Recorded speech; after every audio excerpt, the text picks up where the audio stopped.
So now let us see some information about the robots, maybe introduction to that, and after that we'll continue with the contents. This particular information we have already seen. Robotics is an applied engineering science that has been referred to as a combination of machine tool technology and computer science.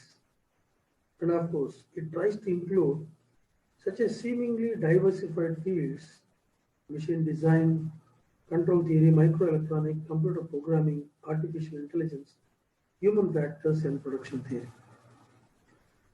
There are certain laws of robotics. Sir Isaac Asimov framed these three basic laws. These laws are philosophical in nature and are as follows. Names of them are actually very simple: first law, second law, and third law. First law: a robot must not harm a human being or through inaction allow one to come to harm. A robot must obey orders given to it by human beings except where such orders would conflict with the first law. Third one is a robot must protect its own existence as long as such protection does not conflict with the first or the second law. Altogether, all these three laws are trying to give us a hint that the robot should follow the human instruction, it should obey the orders being given, and it should not do any harm to the human being. Okay, so altogether this is what, and it can protect itself for its existence. Once again, even in that particular process, it should not do any harm in any manner. That is what altogether the essence of all these three laws are. Coming to the definitions, there is no definite definition. Let us see two varieties of them. According to Robotic Industries Association, a reprogrammable multifunctional manipulator designed to move material, parts, tools, or specialized devices through various programmed motions for the performance of a variety of tasks.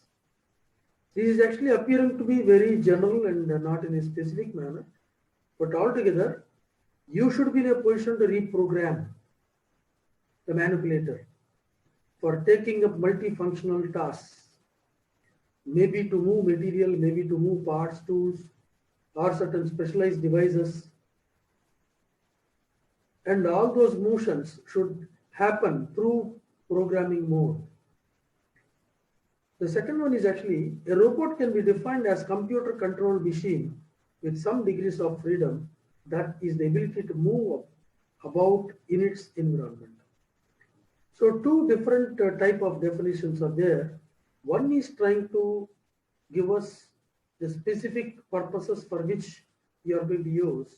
The other one is actually trying to give us an idea that it should be defined with certain environment within which your robo movements are supposed to be confined to. Then if you consider the industrial robo definition wise, according to international standards ISO 8373, automatically controlled, reprogrammable, multi-purpose manipulator, programmable in 3 or more axes, which can be either fixed in one place or mobile for use in industrial automation applications. So this is again have been given in a specific manner wherein you should be in a position to control its operations automatically.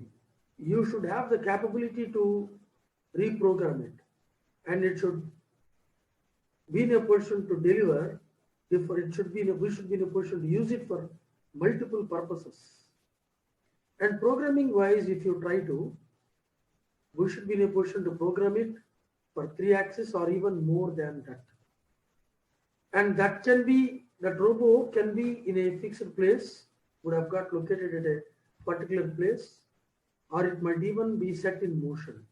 This is what is the definition according to the international standards. Then why the robo is necessary? Why is it required? Robots' main position in society are in a capacity to assist humans by taking on the jobs that are dirty, dull, or dangerous. Altogether, indirectly or directly, what the necessity point is trying to tell us was wherever the human operators are not in a position to, they can always take the support of robots to complete those jobs. Beyond the factory floor, robots have been instrumental in space exploration and performing other tasks that would be impossible for humans to accomplish. So in addition to use the robot as an assistant to human, wherever the humans are not in a position to handle the tasks, impossible for the humans to handle those situations. In all those situations, there is a necessity to use the robot. Robots can be built a performance capability superior to those of human beings. If you try to see the performance aspect, they are always superior when compared to the human beings with respect to the strength, size, speed, and accuracy. Robots are better than humans to perform simple and repetitive tasks with better quality and consistencies. See, when you compare the quality of work or the performance being delivered by the robot when compared to the human, maybe the task would be simple, the task would be repetitive in nature. It is actually always the robots are doing it with a better quality and with a better consistency even. Okay.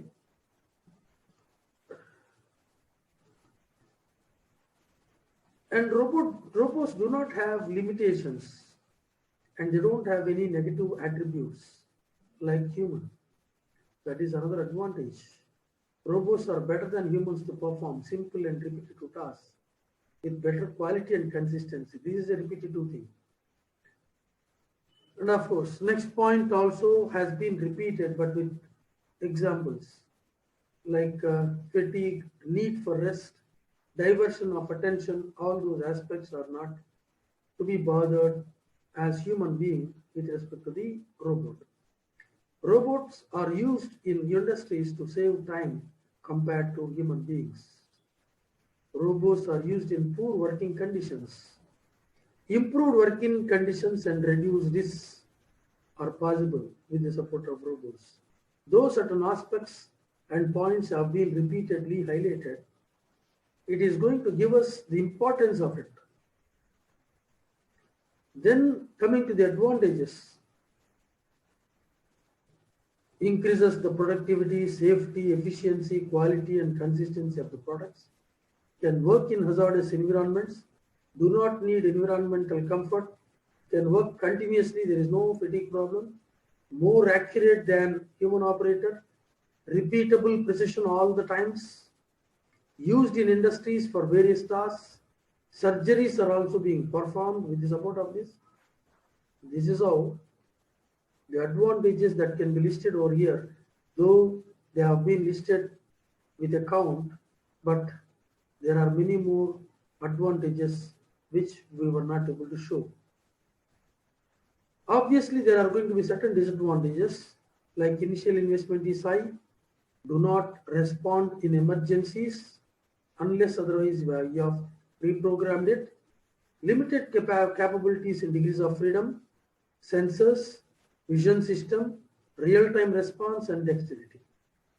It is something like based on the number of sensors you have attached, based on the prior design you have designed by keeping in view of the degrees of freedom.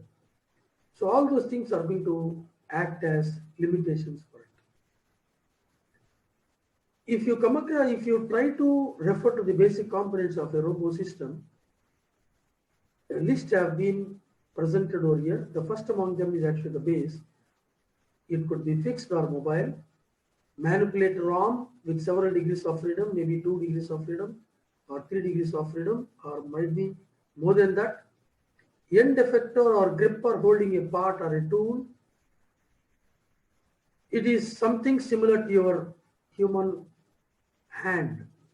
Manipulator arm is something similar to your human arm.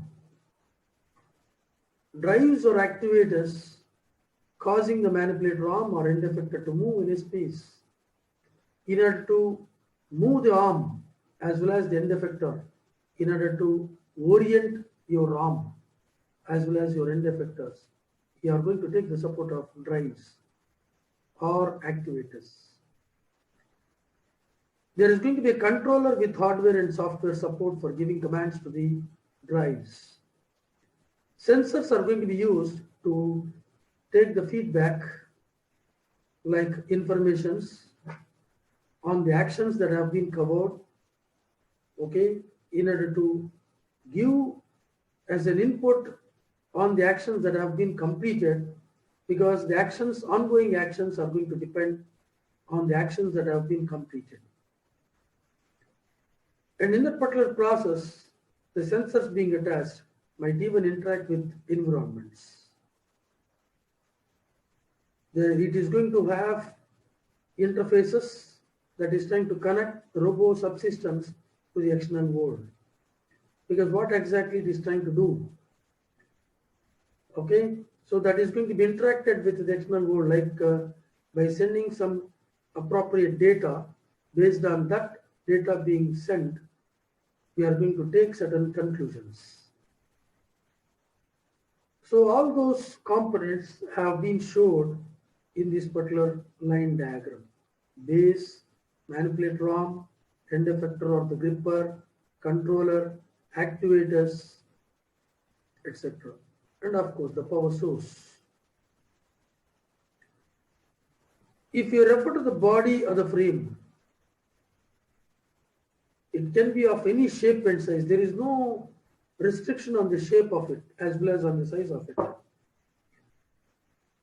It should provide the structure for the robo. Typically, robos are designed more for function rather than for appearance. Control system of a robo is alike to the central nervous system of a human. It coordinates and controls the aspects of the robo. Sensors are going to provide feedback with reference to the robo's surroundings, which is then sent to the central processing unit. The CPU processes this information and takes decisions based on the logic. Manipulators, to satisfy their purposes, robots interact with their surrounding environment. Sometimes they move or orient the objects from the environments without human operators. Unlike the body, frame, and the control system, manipulators are not integral to a robo. That is, a robo can exist without a manipulator. Actuators, these are also known as drives. These are used for moving the robos.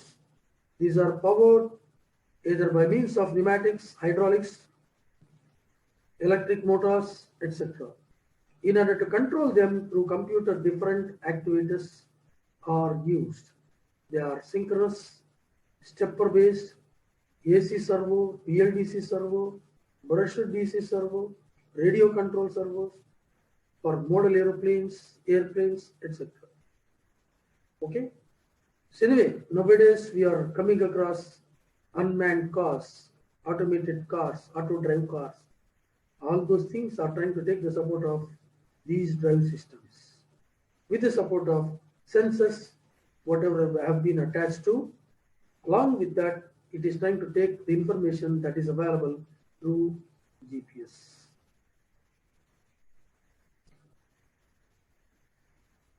Coming to the robo links and joints, industrial robots are designed to perform productive work.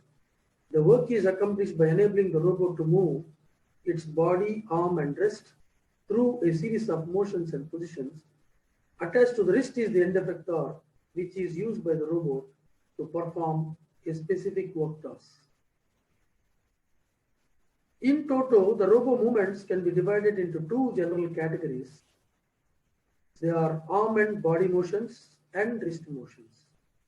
The individual joint motions associated with these two categories are sometimes referred to as degrees of freedom.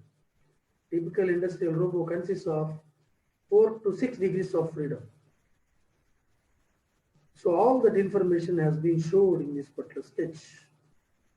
See, you have got individual axes, say first axis, second axis, third axis, fourth axis, fifth axis, and of course sixth axis.